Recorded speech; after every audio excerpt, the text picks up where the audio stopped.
Hello and welcome back to another video. In this problem, we're given the equation, the absolute value of 2x plus 1 is equal to 5. We're told that a and b are the solutions to this equation, and we're asked what is the value of a minus b. So first we have to find the solutions.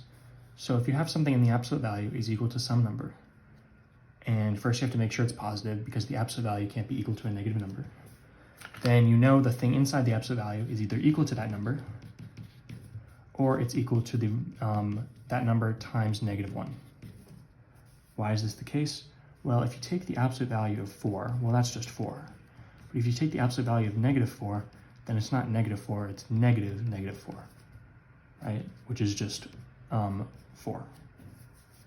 So if 2x plus 1, the thing inside the absolute value, is positive, then you're all good, it's just equal to 5. But if it's negative, you have to take the negative of its result, and then you get negative 5. So now we have two equations where we can solve for x to get our two solutions. So we have 2x is equal to 5 minus 1 is 4. Dividing both sides by 2, you get x is equal to 4 divided by 2, which is 2. Same thing over here. We get 2x is equal to negative 5 minus 1 is negative 6. Dividing by 2, we get x is equal to negative 3. So we're told that a and b are solutions to the equation above. We don't know which one is a and which one is b, but it doesn't actually matter. So if you took 2 minus negative 3 and negative 3 minus 2, right? So this is a minus b where a is 2 and b is negative 3. And then this is the same thing where they're swapped, right? Where a is negative 3 and b is 2.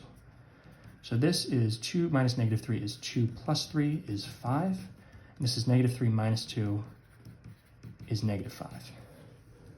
However, we're taking the absolute value of both of these.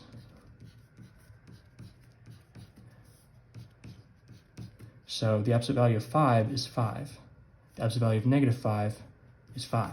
So either way, your final answer is going to be 5. As always, thank you for liking and subscribing, and I'll see you in the next video.